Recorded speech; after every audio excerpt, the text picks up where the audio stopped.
Togo Info, le Togo à votre portée. Il y a encore quelques années, le 13 janvier était un jour férié au Togo et les plus de 20-25 ans peuvent s'en rappeler. Il donnait même lieu assez souvent à 4 jours de repos enchaînés quand il tombait sur le lundi ou le jeudi, car le président de la République d'alors avait pour habitude de férier le lendemain. Défilé militaire dans la matinée, dîner grandiose dans la soirée, c'était cela la fête de la libération. Mais depuis les années 2010, les choses ont changé. Du simple recueillement en passant par les offices religieux, le 13 janvier est devenu une journée ordinaire. Alors, l'interrogation qui est la nôtre ce matin est la suivante. Avoir fait du 13 janvier une journée comme les autres, relève-t-il d'un élément positif en ce qui concerne la vie de la nation? Et pour en parler avec moi dans ce studio, Gaëtan Aoumezounou, il est député UFC. Bonjour monsieur Aoumezounou. Bonjour monsieur Antoine Afanou. Ce débat se fera également avec vous, auditeurs, qui pouvez réagir dès maintenant via la page Facebook de Nana FM et dans une vingtaine de minutes par téléphone à travers le 91 09 71 71 ou le 96 61 58 58. Avec Romain Aziablé à la mise en onde, je m'appelle Antoine Afanou et le débat de Nana FM, c'est parti. Alors Gaëtan Aoumezounou, est-ce que vous êtes nostalgique de cette période où le 13 janvier était célébré avec faste ou pas du tout? Monsieur Antoine Afanou, permettez-moi d'abord d'adresser avec le plus grand respect mes salutations aux éditeurs et aux éditrices de la radio Nana FM et à tous les Togolais. Et à l'entame de cette année nouvelle, donc aux aurores de l'année 2021, je voudrais adresser mes vœux aux Togolais à travers votre radio, si vous me le permettez. Allez-y. J'ai prié le Seigneur Dieu, le Créateur du ciel et de la terre, de toutes choses et de tout bien, le Père céleste des humains, d'accorder aux Togolais en cette année le sentiment de bonheur à chaque Togolais, à chaque Togolaise. Ce sentiment, quand on l'a, ça veut dire que l'on est en vie, l'on a la bonne santé, l'on travaille, vague à ses occupations sans difficulté majeure, l'on est prospère, les enfants évolue bien à l'école, le travail se passe bien, on a de bonnes relations avec les voisins, les frères, les collègues, la population, et on est un bon citoyen.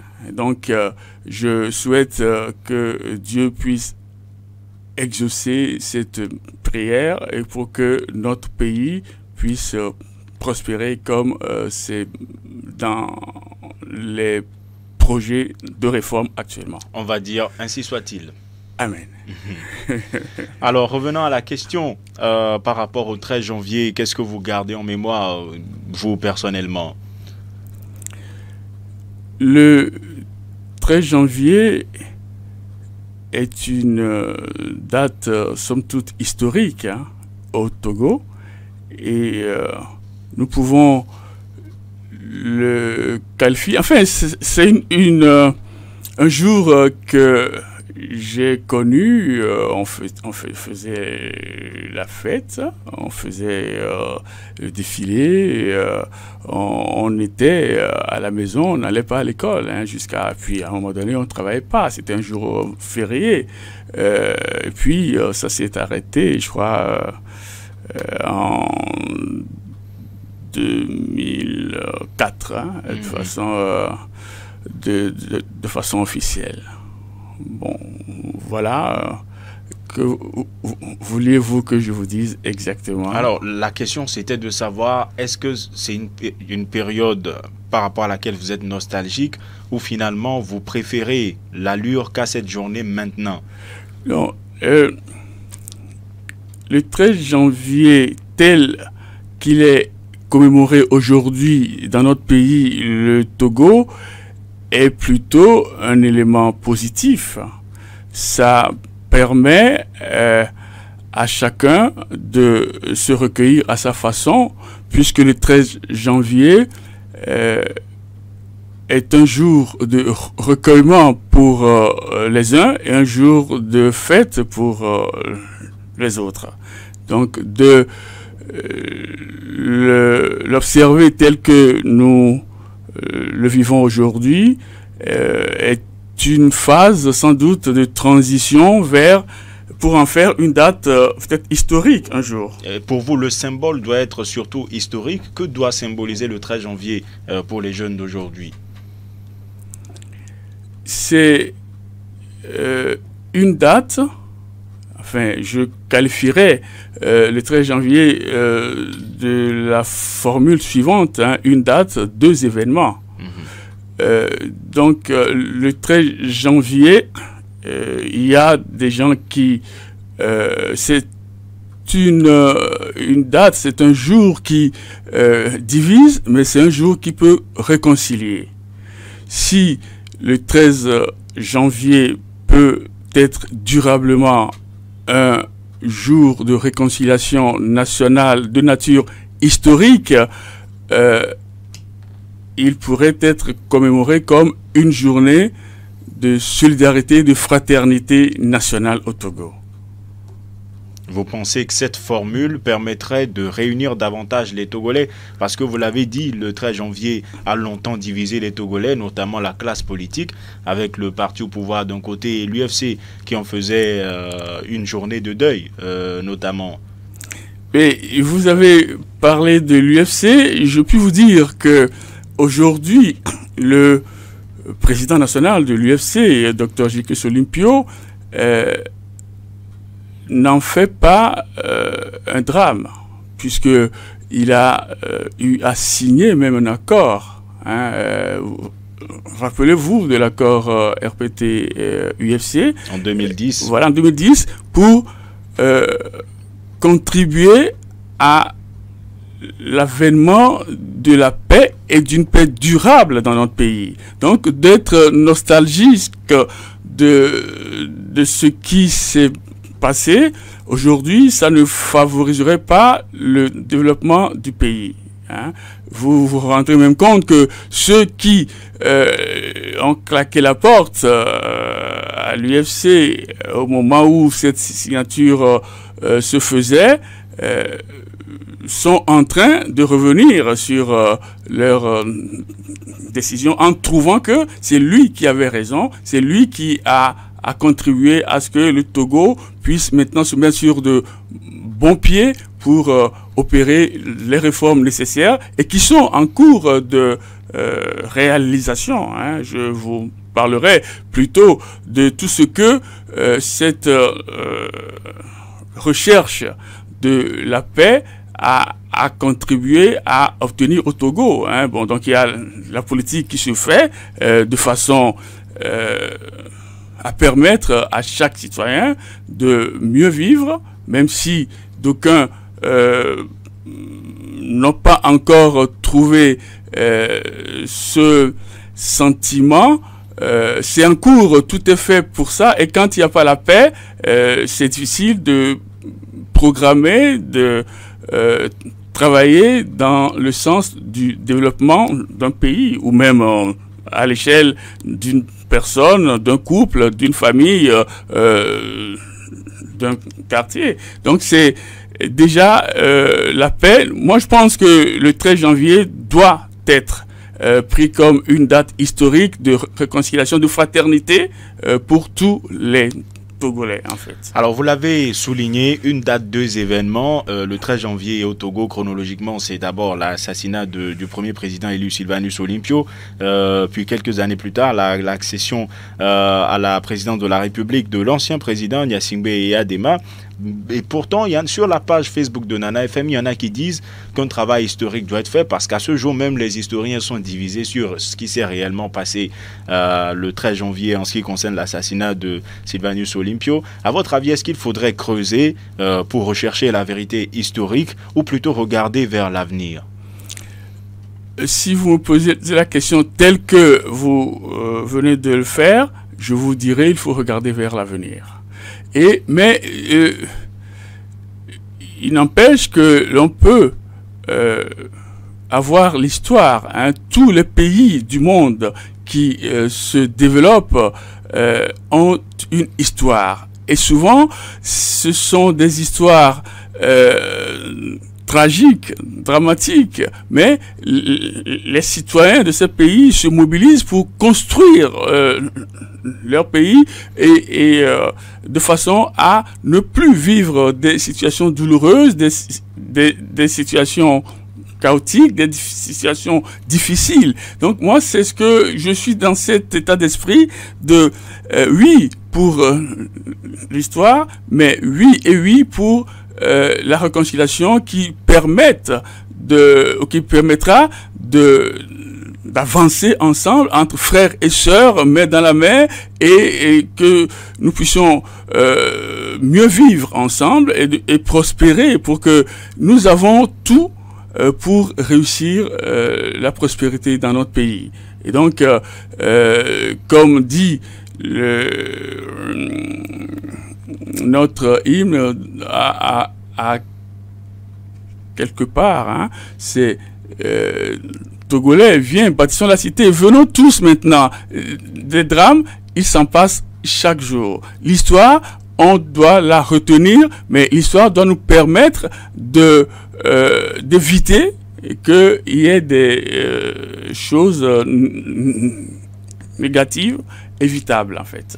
À ceux qui nous rejoignent, nous rappelons que vous écoutez Nana FM. Nous sommes dans le débat aujourd'hui avec Gaëtan Ahomezounou, député UFC.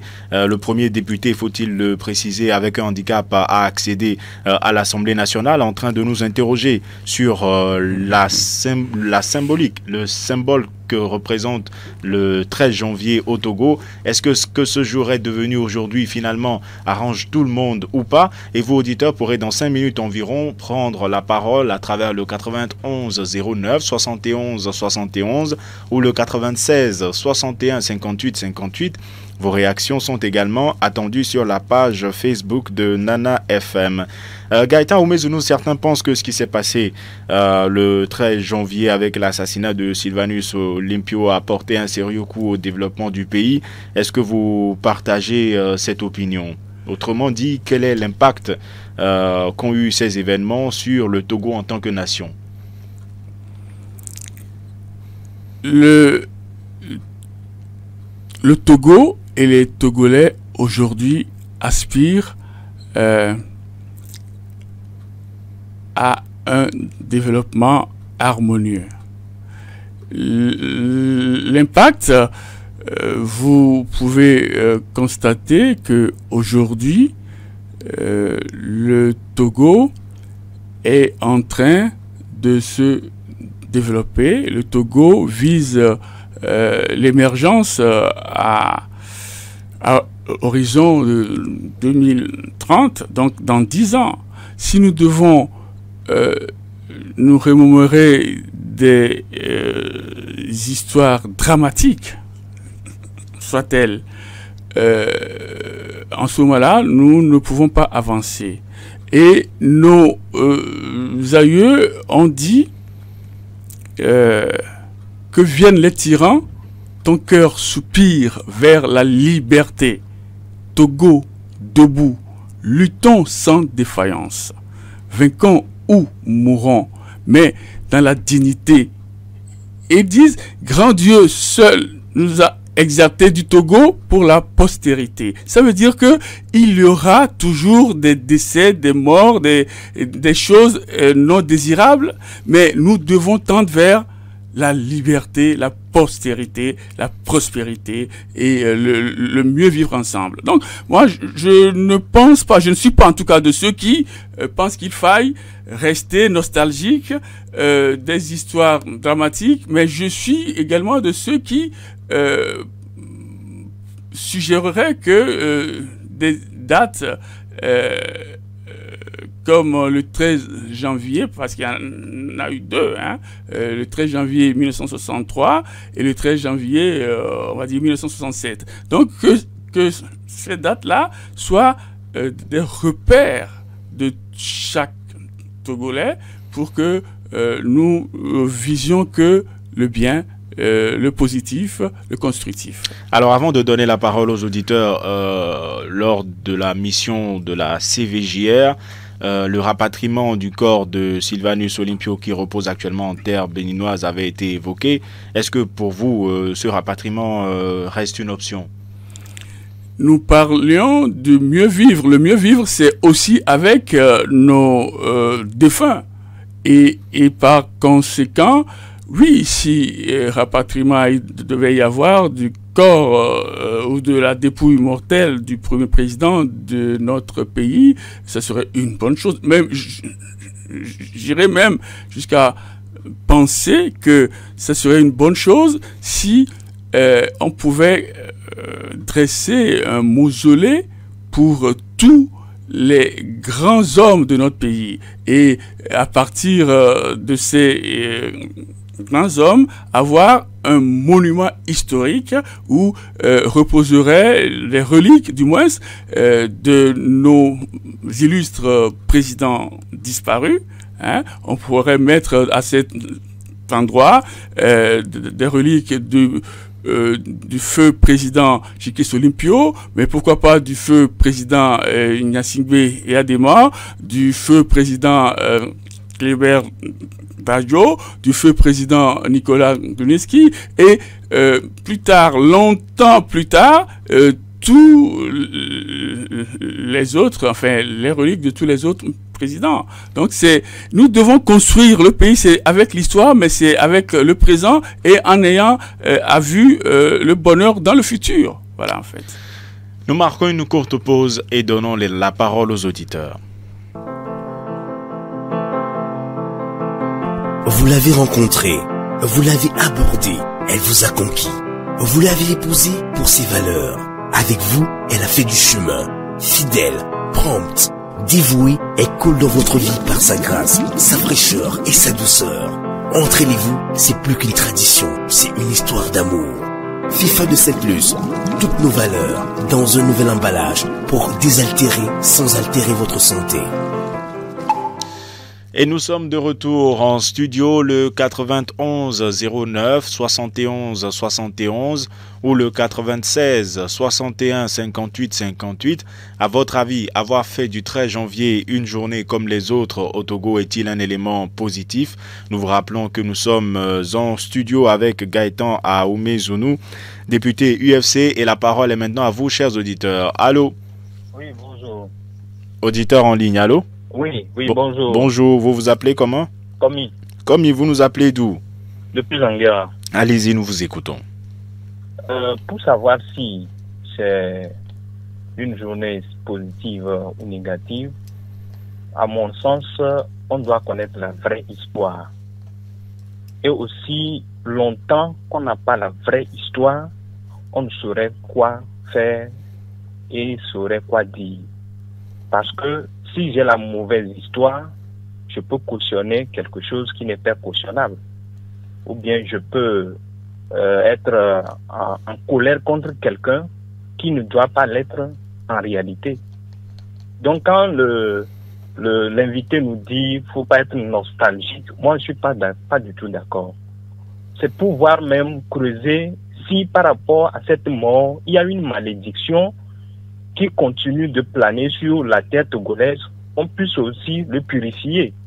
Parce que les assassinats, on en compte, et jusqu'en 2019, on en compte encore. Oui, le purifier, si les purifications marchent, hein, parce que dans le cadre de ce qu'a fait la CVJR, le Togo a été purifié, et pourtant...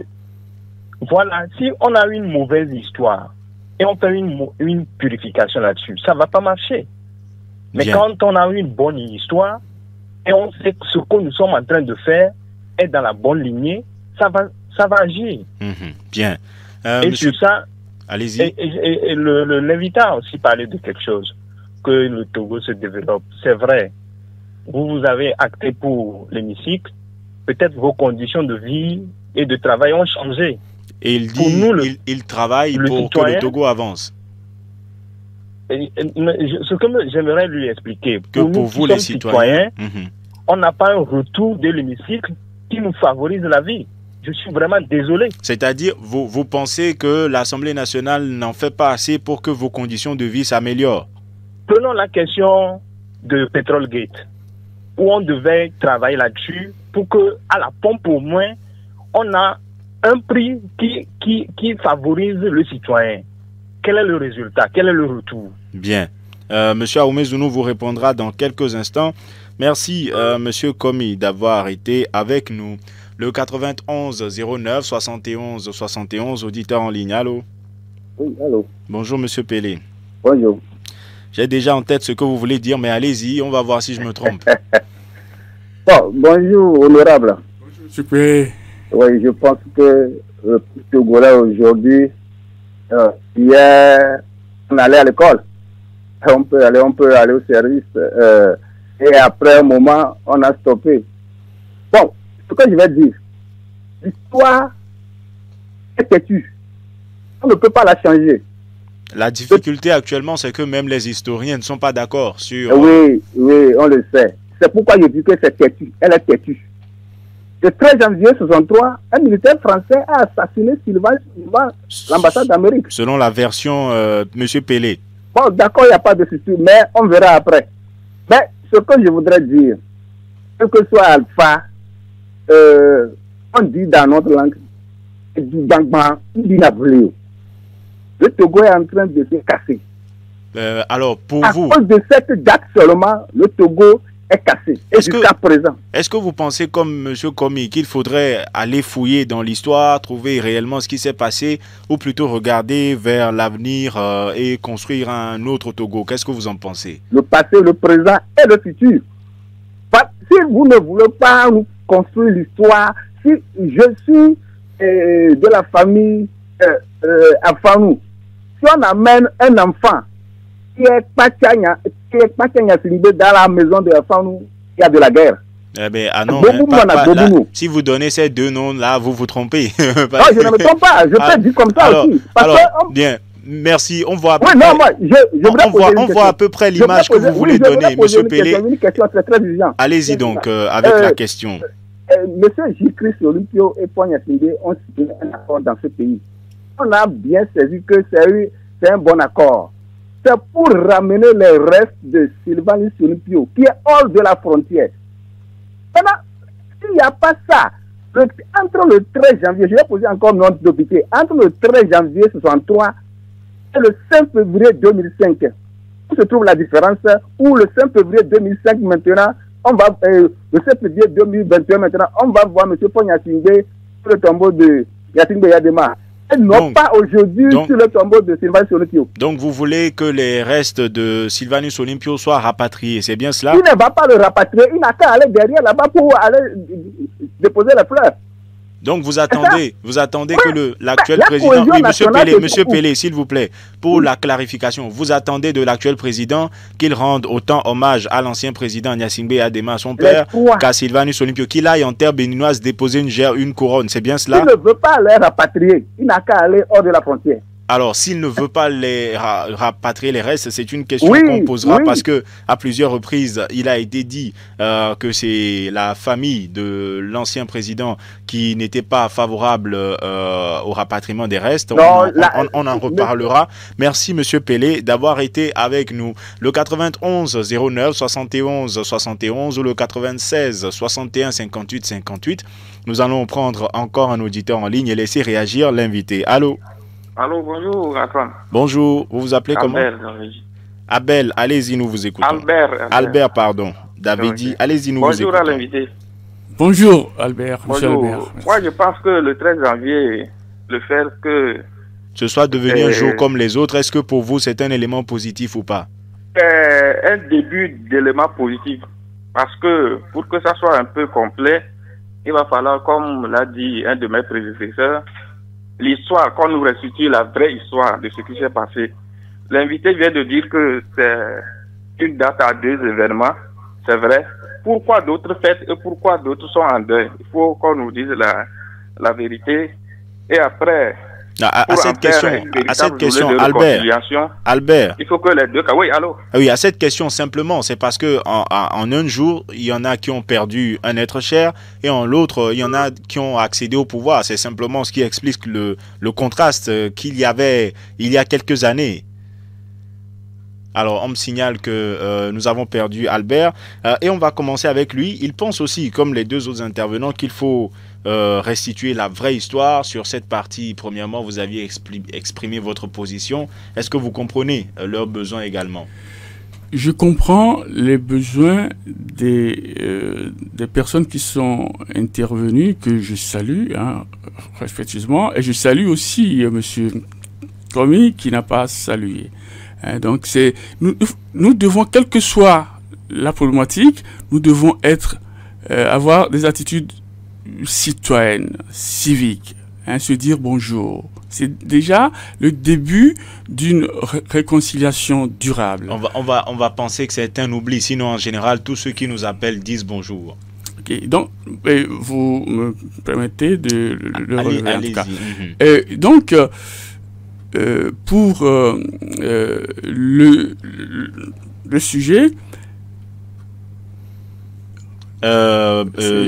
il pense, notamment comme et Pelé, qu'il faut connaître la vraie histoire pour ne pas détester en vain les gens qui ne le méritent pas. Oui, la vraie histoire, elle est là. C'est le 13 janvier, c'est en 1963, ça fait 58 ans aujourd'hui. Il y a encore beaucoup de témoins qui vivent aujourd'hui. Il y a eu cette transmission de l'histoire par la voie orale, d'autres l'ont écrite aussi. Mais nous pouvons trouver ces éléments-là dans les livres d'histoire. Et c'est parce que tout doucement, avec patience, l'histoire telle qu'elle est se révélera. On le sait, on le dit, mais je crois que beaucoup ne veulent pas l'entendre ainsi. Donc, il faudrait que nous fassions l'effort d'observer la patience et de viser ce qui peut nous unir, plutôt que de En fait, il ne s'agit pas de faire une histoire tronquée, mais il s'agit de qu'est-ce que chacun sait de cette histoire-là? Qu'est-ce qu'on peut en faire pour que cela ne puisse plus se reproduire ou pour que cela serve de leçon à nous qui sommes dans cette génération et à toutes les générations qui vont venir, pour que le Togo soit un pays vraiment solide. Moi, je dis aussi que comme tous les autres pays qui se sont développés, il y a eu des difficultés, des guerres atroces. Donc, c'est pas que le Togo.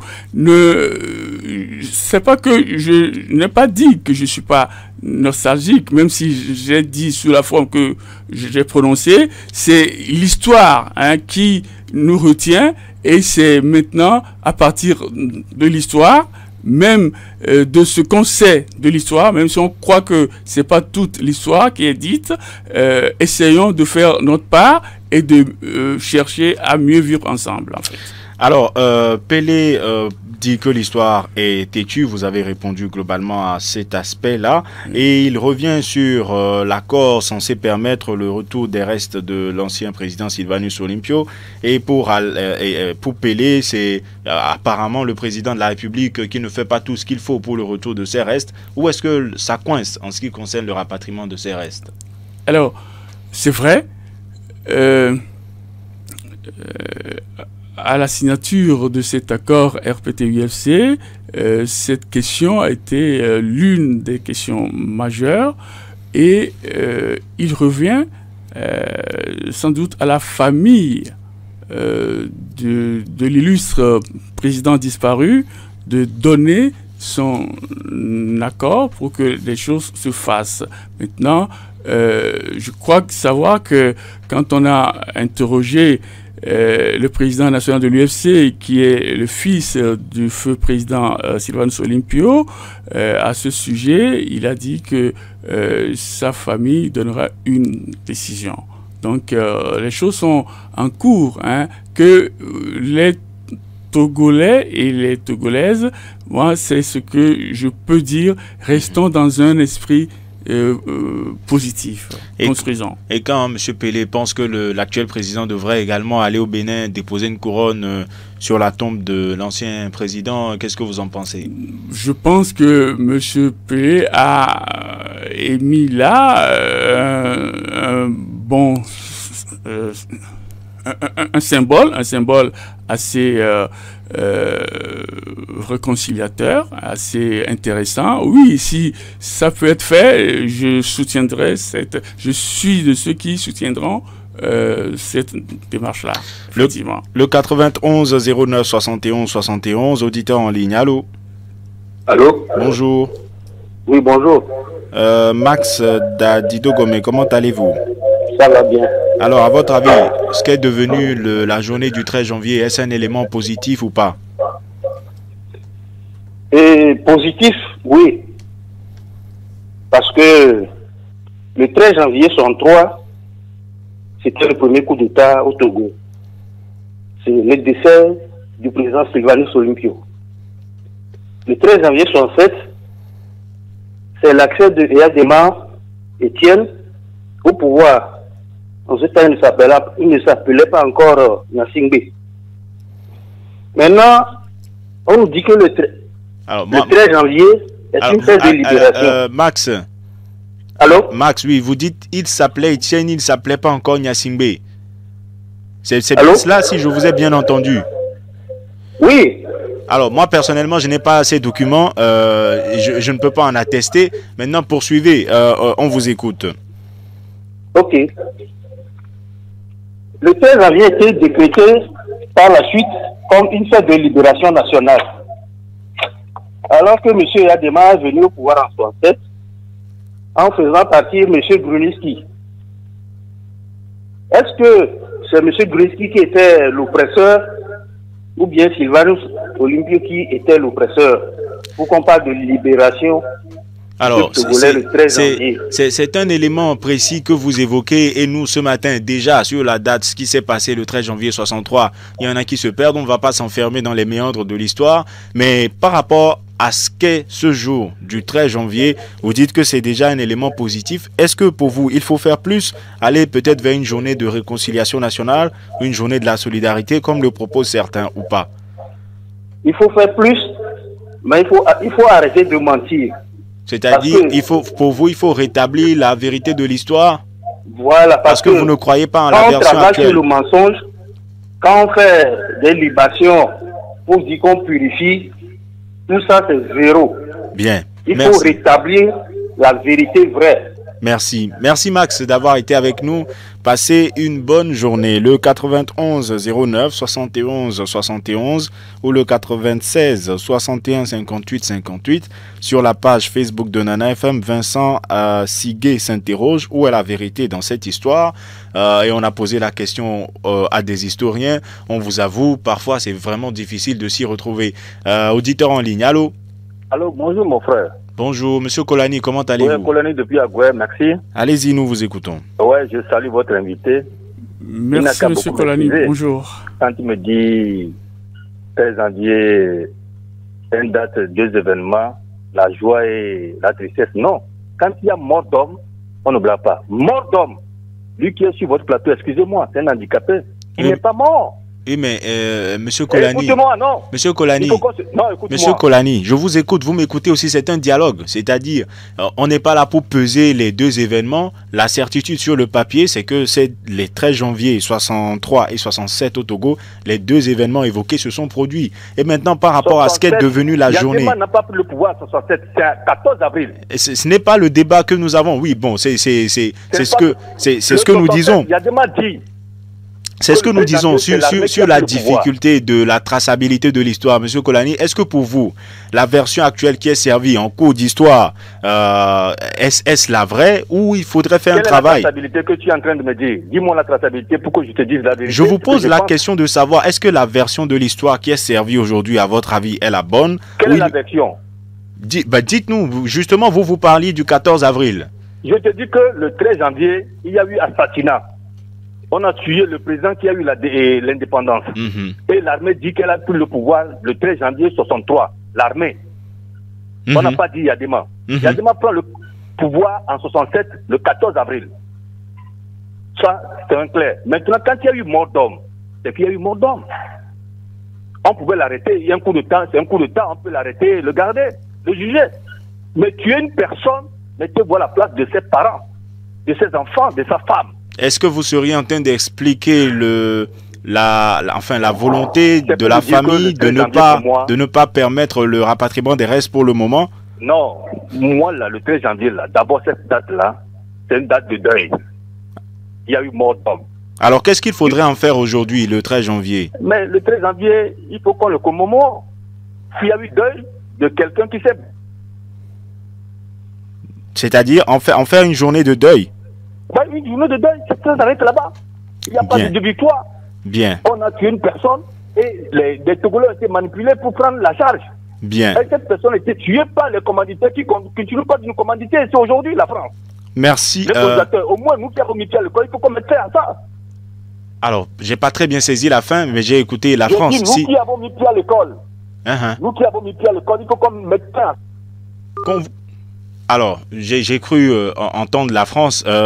C'est un élément qu'évoquent certains également. Monsieur Pelé en a parlé, l'intervention de la France dans cette affaire. Vous y croyez ou c'est un élément dont vous ne souhaitez pas tenir compte?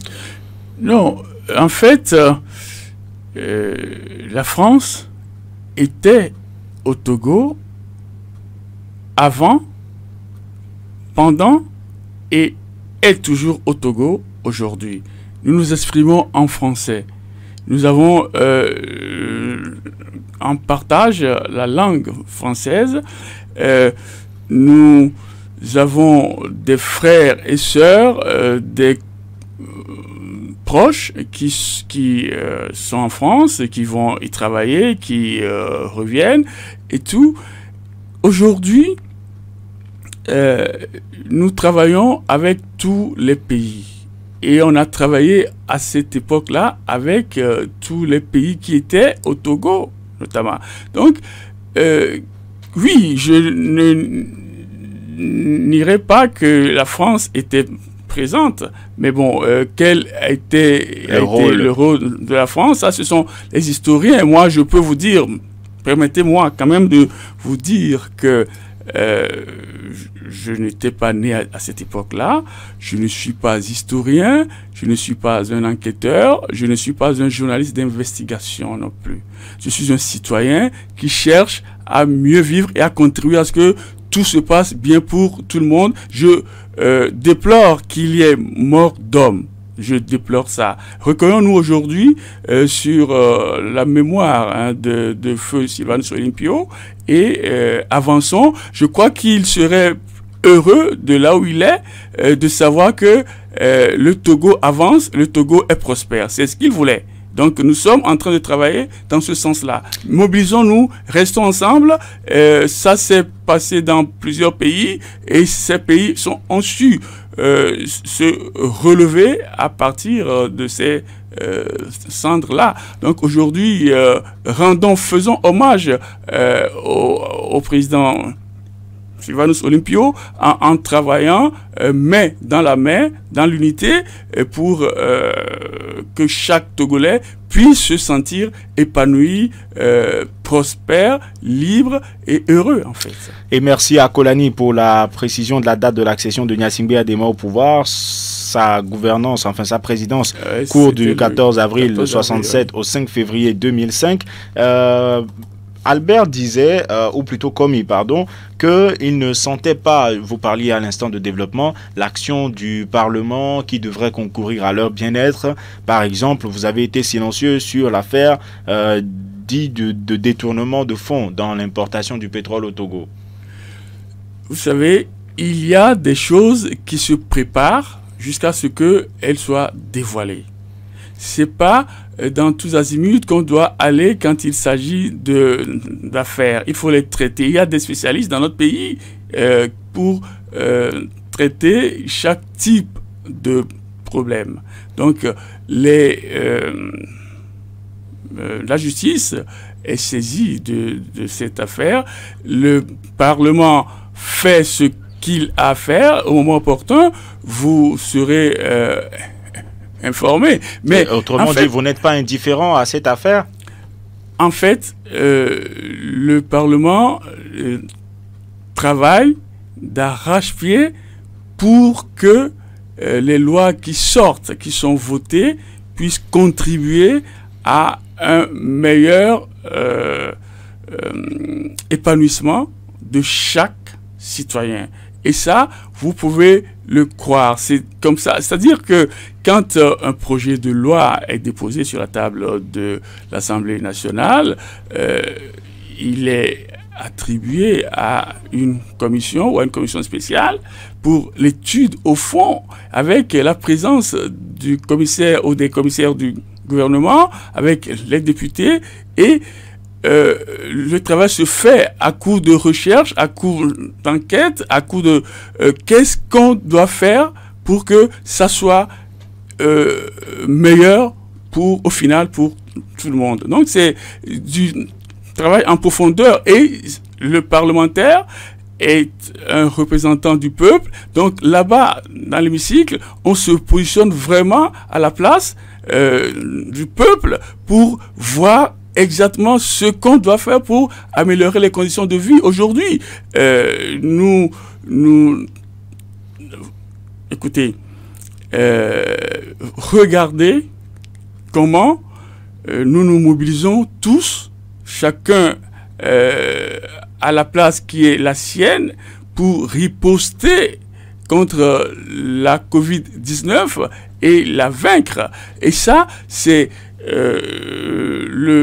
sur des mesures édictées par le gouvernement, avec la politique du chef de l'État. On travaille tous pour éviter qu'il y ait de dégâts pour gagner cette guerre qu'est le coronavirus. Donc, quand on se mobilise, on est plus fort, on va plus loin, et tout le monde trouve son compte. Donc, même s'il y a des choses difficiles, essayons de nous parler, de discuter et de prendre la moins mauvaise solution en tout. Alors, quel serait votre mot pour clore, Gaëtan Aoumezounou? Je souhaite vous dire merci de m'avoir invité. Je voudrais remercier Radio Nana FM et son personnel, tous les Togolais. Je souhaite appeler chaque Togolais, chaque Togolaise, donc, de faire un travail de civisme pour l'histoire, mais pour le présent, mais aussi pour le futur. Nous avons tous les atouts pour transformer notre pays en un bijou, l'or de l'humanité. Et si nous nous concentrions sur ces objectifs-là, nous réussirons même à faire de l'histoire telle qu'elle était, telle qu'elle est, telle qu'elle doit être. Merci. Donc, restons mobilisés, aimons-nous les uns les autres et travaillons ensemble. Merci à vous, Gaëtan Aoumezounou, d'avoir accepté de répondre à nos questions. Je rappelle que vous êtes député UFC. Ce débat se termine. Bien entendu, il se poursuit sur la page Facebook de Nana FM. Merci à vous, auditeurs, de nous avoir suivis et d'y avoir participé. Romain Aziablé était à la mise en onde. Je m'appelle Antoine Afanou. On se retrouve demain matin, 7h15.